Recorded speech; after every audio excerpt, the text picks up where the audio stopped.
Acts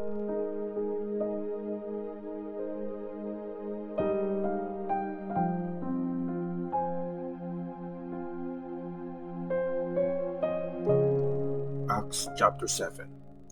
Ang speech ni Stephen. Tinanong ng high priest si Stephen, totoo ba ang mga sinasabi nila?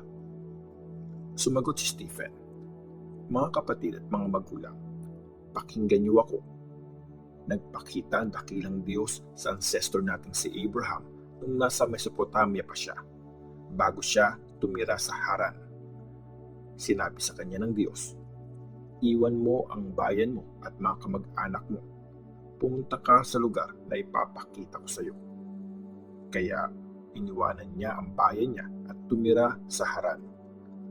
Pagkamatay ng tatay ni Abraham, pinapunta siya ng Diyos mula sa lugar na yon papunta dito kung saan kayo nakatira.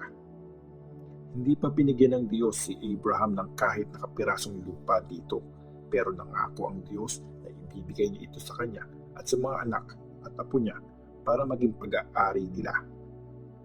Wala pang anak si Abraham nung time na yon. Sinabi ng Diyos kay Abraham, titira ang mga anak at apo mo sa ibang bansa at magiging mga alipin sila doon at aapihin sila sa loob ng 400 years. Pero sinabi ng Diyos, paparusahan ko ang bansang aalipin sa kanila. Tapos, aalis sila sa bansang iyon at sasamba sila sa akin sa lugar na to. At binigay ng Diyos kay Abraham ang ritual ng pagtutuli bilang sign ng kasunduan. Kaya tinuli ni Abraham ang anak niyang si Isaac 1 linggo pagkatapos itong ipanganak. Tinuli naman ni Isaac ang anak niyang si Jacob at tinuli ni Jacob ang 12 niyang anak na lalaki na naging mga ancestors natin. Nainggit ang mga anak ni Jacob kay Joseph, kaya binenta nila ang kapatid nila para maging alipin sa Egypt. Pero kasama niya ang Diyos at iniligtas siya sa lahat ng pagdurusa niya. Nung humarap si Joseph sa hari ng Egypt, binigyan siya ng Diyos na magandang ugali at talino. Kaya ginawa siya nitong governor ng buong bansa at manager sa buong sambahayan nito. Nagkaroon ng matinding tagutom at paghihirap sa buong Egypt at Canaan at walang mahanap na pagkain ang mga ancestors natin. Nabalitaan ni Jacob na may pagkain sa Egypt kaya pinapunta niya doon ang mga anak niya, yung mga ancestors natin.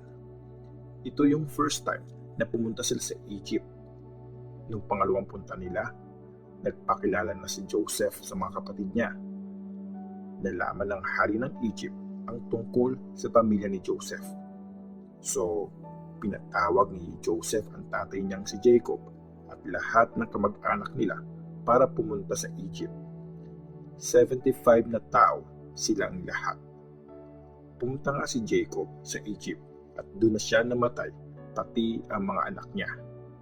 Dinala ang bangkay nila pabalik sa Shechem at nilibing sa lugar na binili ni Abraham mula sa mga anak ni Hamor. Nung malapit na ang time para tuparin ng Diyos ang pangako niya kay Abraham, marami na ang mga kababayan natin sa Egypt. Nagkaroon ng bagong hari ang Egypt at hindi niya kilala si Joseph. Niloko at pinahirapan niya ang mga ancestors natin. Pinuwersa niya sila na iwanan sa labas ng bahay ang mga sanggol nila para mamatay. Noong time na to, pinanganak si Moses. Napakaganda niyang bata. 3 buwan siyang inalagaan sa bahay nila.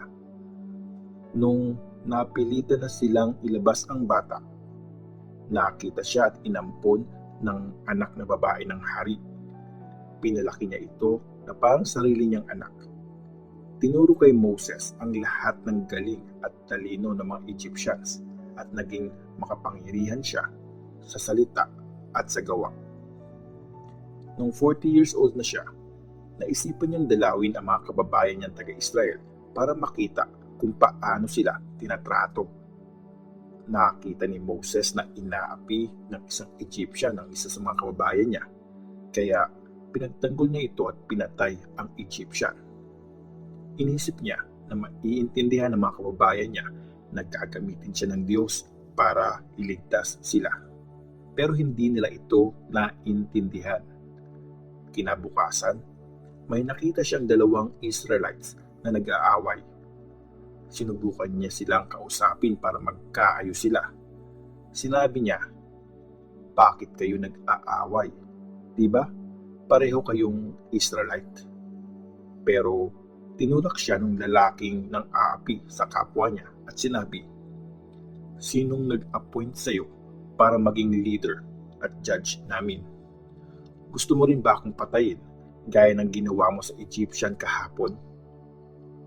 Nang marinig ito ni Moses, tumakas siya at tumira sa Midian.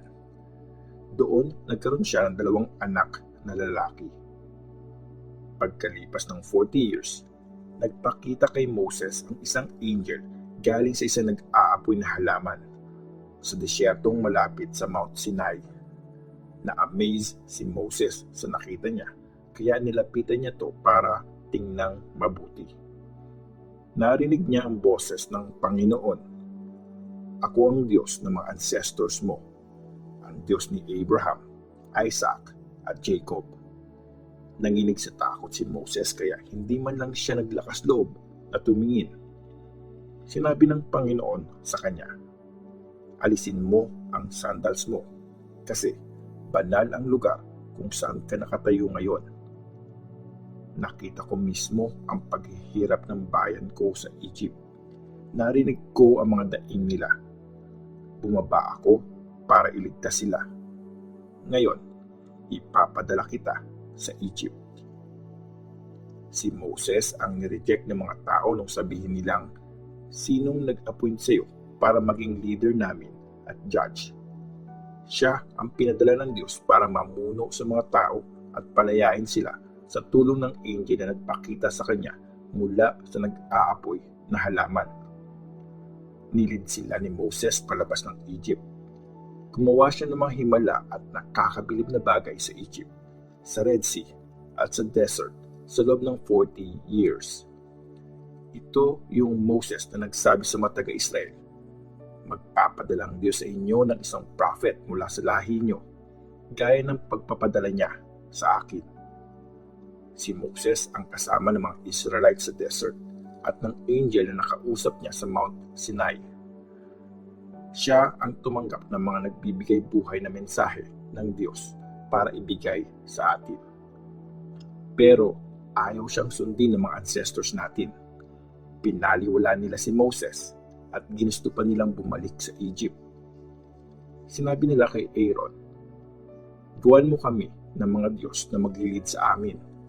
Hindi namin alam kung ano nang nangyari sa Moses na yun na naglid sa amin palabas ng Egypt.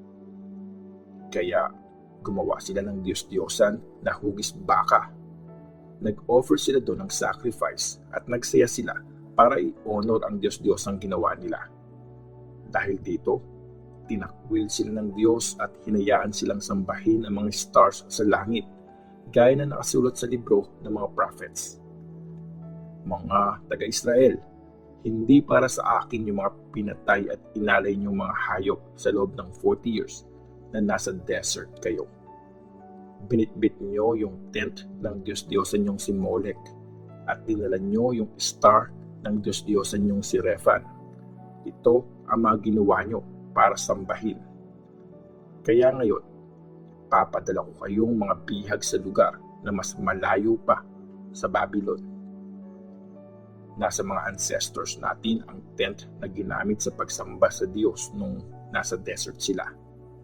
Ito yung pinagawa ng Diyos kay Moses based dun sa pattern na pinakita sa kanya. Later, minana ito ng mga ancestors natin at dinala habang naglalakbay sila kasama si Joshua hanggang masakop nila ang mga bansa na binigay sa kanila ng Diyos. Nasa mga ancestors natin ang tent na to hanggang sa time ni King David. Natuwa ang Diyos kay David. Hiniling niya kung pwede siyang magtayo ng bahay para sa Diyos ni Jacob, pero si Solomon ang nagtayo ng bahay para sa Diyos. Pero hindi nakatira ang kataas-taasang Diyos sa mga bahay na ginawa ng mga tao, gaya ng sinabi ng prophet, "Ang langit ang aking trono sabi ng Panginoon, at ang mundo ang tuntungan ng mga paa ko. Anong klaseng bahay ang itatayo mo para sa akin? Nasaan ang lugar kung saan ako pwede magpahinga? Di ba, ako mismo ang gumawa ng lahat ng mga bagay na to. Sinabi pa ni Stephen, ang titigas ng ulo nyo at hindi kayo nakikinig sa salita ng Diyos. Hindi nyo sinusunod ang Holy Spirit gaya ng mga ancestors nyo. Sino sa mga prophets ang hindi pinahirapan ng mga ancestors nyo?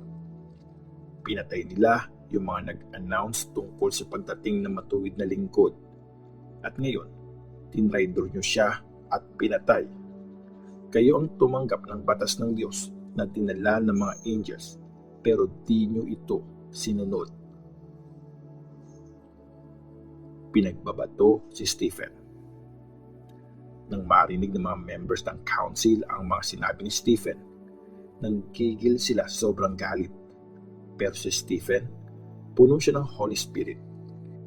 Tumingin siya sa langit at nakita niya ang kaluwalhatian ng Diyos at si Jesus na nakatayo sa kanan ng Diyos. Sinabi ni Stephen, tingnan niyo, nakikita kong bukas ang langit at nakatayo ang Son of Man sa kanan ng Diyos. Sumigaw ng malakas ang mga council members. Tinakpan nila ang mga tenga nila at sabay-sabay nilang sinugod si Stephen. Kinaladkad nila si Stephen palabas ng city at pinagbabato. Inilagay ng mga saksi laban kay Stephen ang mga balabal nila sa paanan ng binatang si Saul. Habang binabato nila si Stephen, nagpray siya, Panginoong Jesus, tanggapin mo ang espiritu ko. Lumuhod siya at sumigaw ng malakas, Panginoon, patawarin mo sila sa kasalanang to. Pagkasabi niya nito, namatay siya.